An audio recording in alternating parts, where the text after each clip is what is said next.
Capítulo 24 del modo de gobernar la lengua. La lengua del hombre, para ser bien gobernada, necesita freno que la contenga dentro de las reglas de la sabiduría y discreción cristiana, porque todos somos naturalmente inclinados a dejarla correr y discurrir libremente sobre lo que agrada y deleita a los sentidos.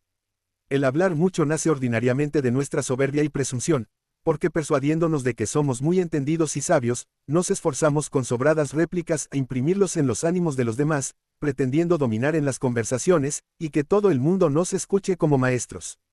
No se pueden explicar con pocas palabras los daños que nacen de este detestable vicio. La locuacidad es madre de la pereza, indicio de ignorancia y de locura, ocasiona la detracción y la mentira, entibia el fervor de la devoción, fortifica las pasiones desordenadas, y acostumbra a la lengua no decir sino palabras vanas, indiscretas y ociosas. No te alargues jamás en discursos y razonamientos prolijos con quien no te oye con gusto, para no darle enfado, y haz lo mismo con quien te escucha cortesanamente, para no exceder los términos de la modestia. Huye siempre de hablar con demasiado énfasis y alta voz, porque ambas cosas son odiosas, y muestran mucha presunción y vanidad. No hables jamás de ti misma, de tus cosas, de tus padres o de tus parientes, sino cuando te obligare la necesidad, y entonces lo harás muy brevemente y con toda la moderación y modestia posible. Y si te pareciere que alguno habla sobradamente de sí y de sus cosas, no por eso lo menosprecies, pero guárdate de imitarle, aunque sus palabras no se dirijan sino a la acusación y al menosprecio de sí mismo y a su propia confusión. Del prójimo y de las cosas que le pertenecen no hables jamás sino cuando se ofreciere la ocasión de confesar su mérito y su virtud, para no defraudarle de la aprobación o alabanza que se le debe. Habla con gusto de Dios, y particularmente de su amor y de su bondad infinita.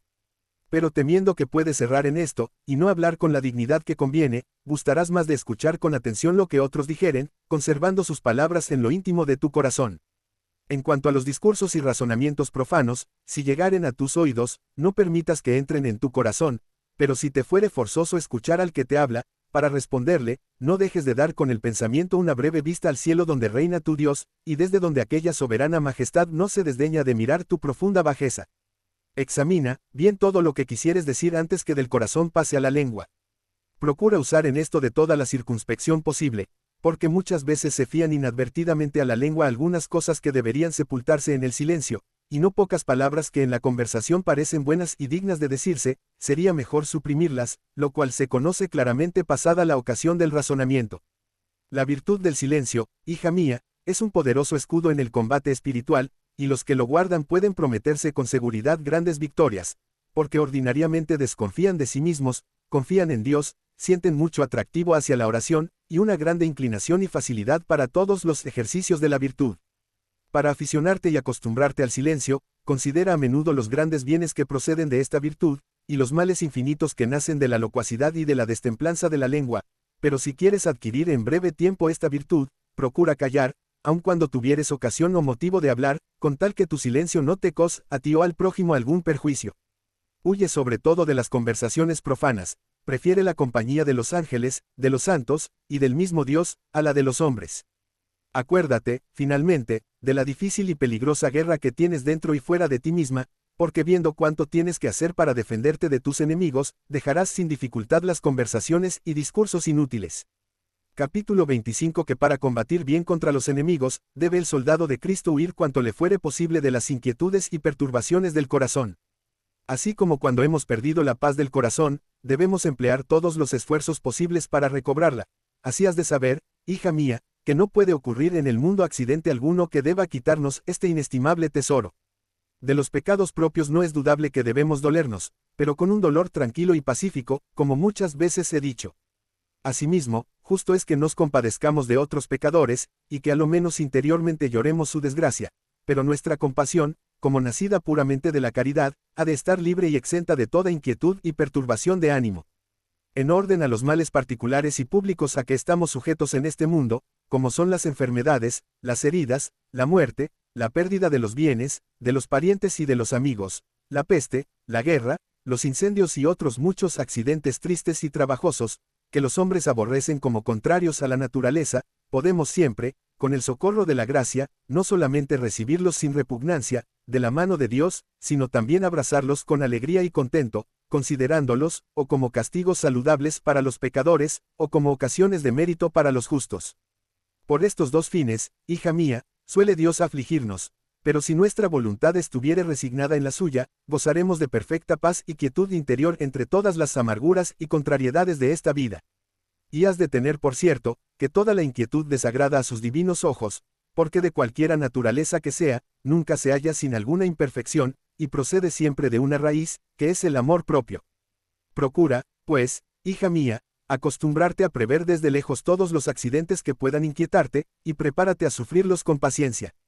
Considera que los males presentes no son efectivamente males, que no son capaces de privarnos de los verdaderos bienes, y que Dios los envía o los permite por los dos fines que hemos dicho, o por otros que no son ocultos, pero que no pueden dejar de ser siempre muy justos. Conservando de esta suerte un espíritu siempre igual entre los diversos accidentes de esta vida, aprovecharás mucho, y harás grandes progresos en la perfección, pero sin esta igualdad de espíritu todos tus ejercicios serán inútiles y de ningún provecho. Además de esto, mientras tuvieres inquieto y turbado el corazón, te hallarás expuesta a los insultos del enemigo, y no podrás en este estado descubrir la senda y verdadero camino de la virtud. El demonio procura con todo esfuerzo desterrar la paz de nuestro corazón, porque sabe que Dios habita en la paz, y que la paz es el lugar en que suele obrar cosas grandes. De aquí nace que no hay artificio de que no se sirva para robarnos este inestimable tesoro, y a este fin nos inspira diversos deseos que parecen buenos y son verdaderamente malos. Este engaño se puede conocer fácilmente, entre otras señales, en que tales deseos nos quitan la paz y quietud del corazón. Para remediar un daño tan grave, conviene que, cuando el enemigo se esfuerza a excitar en ti algún nuevo deseo, no le dé entrada en tu corazón sin que primeramente, libre y desnuda de todo afecto de propiedad y querer, ofrezcas y presentes a Dios este nuevo deseo, y, confesando tu ceguedad e ignorancia, le pidas con eficacia que su divina luz te haga conocer si viene de su majestad o del enemigo. Recurre también, cuando pudieres, al consejo de tu Padre espiritual. Aun cuando estuvieres cierta y segura de que el deseo que se forma en tu corazón es un movimiento del Espíritu Santo, no debes ponerlo en obra sin haber mortificado primero tu demasiada vivacidad, porque una buena obra, a la cual precede esta mortificación, es más perfecta y agradable a Dios que si se hiciese con un ardor y ansia natural, y muchas veces la buena obra le agrada menos que esta mortificación. De esta suerte, desechando y repeliendo los deseos no buenos, y no efectuando los buenos sino después de haber reprimido los movimientos de la naturaleza, conservarás tu corazón libre de todo peligro y perfectamente tranquilo.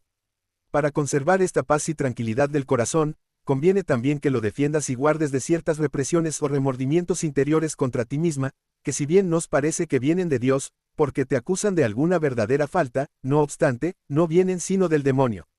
Por sus frutos conocerás la raíz, Mt. 7, de donde proceden. Si los remordimientos de conciencia te humillan, si te hacen más diligente y fervorosa en el ejercicio y práctica de las buenas obras, y no disminuyen tu confianza en la divina misericordia, debes recibirlos con gratitud y reconocimiento, como favores del cielo, pero si te inquietan, te turban y te confunden, si te hacen pusilánime, tímida y perezosa en el bien, debes creer que son sugestiones del enemigo, y así, sin darles oído, proseguirás tus ejercicios. Mas como fuera de todo esto nuestras inquietudes nacen comúnmente de los males de esta vida, para que puedas defenderte y librarte de estos golpes, has de hacer dos cosas. La primera, considerar qué es lo que estos males pueden destruir en nosotros, si es el amor de la perfección o el amor propio. Si no destruyen más que el amor propio, que es nuestro capital enemigo, no debemos quejarnos. Antes bien, aceptarlos con alegría y reconocimiento, como gracias que Dios nos hace, y como socorros que nos envía. Pero si pueden apartarnos de la perfección, y hacernos aborrecible y odiosa la virtud, no por esto debemos desalentarnos ni perder la paz del corazón, como veremos en el capítulo siguiente. La otra cosa es que, levantando tu espíritu a Dios, recibas indiferentemente todo lo que te viniere de su divina mano, persuadiéndote de que las mismas cruces que nos envía son para nosotros fuente de infinitos bienes que entonces no apreciamos porque no los conocemos. Capítulo 26 de lo que debernos hacer cuando hemos recibido alguna herida en el combate espiritual.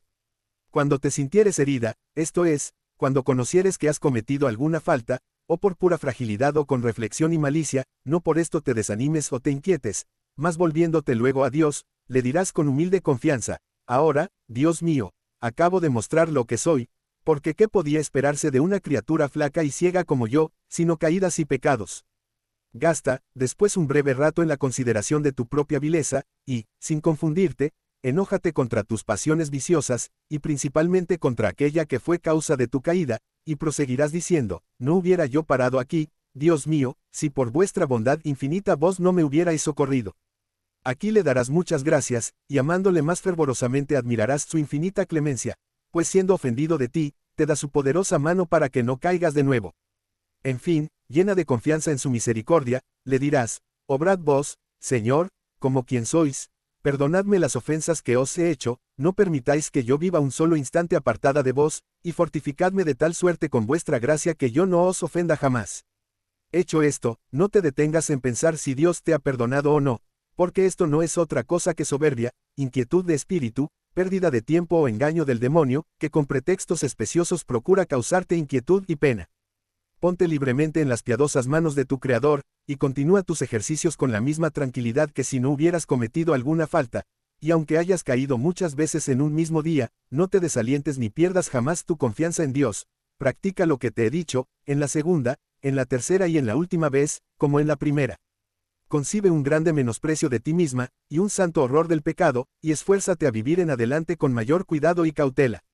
Este modo de combatir contra el demonio agrada mucho al Señor, y reconociendo este astuto enemigo que no hay arma tan poderosa para quebrantar su orgullo y desarmar los ocultos lazos que siembra en el camino del espíritu, como este santo ejercicio, no hay artificio de que no se valga para obligarnos a que lo dejemos, y muchas veces logra su intento por nuestra inadvertencia y descuido en velar sobre nosotros mismos.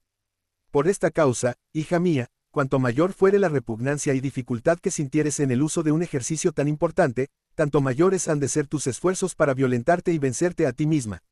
Y no te contentes con practicarlo una sola vez, más repítelo muchas veces, aunque no hayas cometido sino una sola falta, y si después de tu caída te sintieres inquieta, confusa y desconfiada, la primera cosa que has de hacer es recobrar la paz del corazón y la confianza. Después levantarás tu espíritu al Señor, persuadiéndote de que la inquietud que sigue a la culpa no tiene por objeto su ofensa sino el daño propio.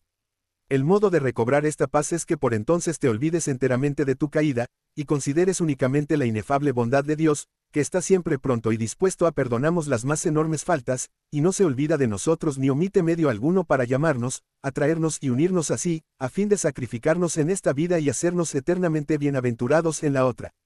Después que con estas o semejantes consideraciones hubieres calmado tu espíritu, podrás pensar en tu caída, y harás lo que te he dicho. En fin, en el sacramento de la penitencia, que te aconsejo frecuentes muy a menudo, reconoce y examina todas tus faltas, y con nuevo dolor de la ofensa de Dios, y propósito de no ofender más, las declararás sinceramente a tu Padre espiritual. Suscríbete, da like, escribe, amén.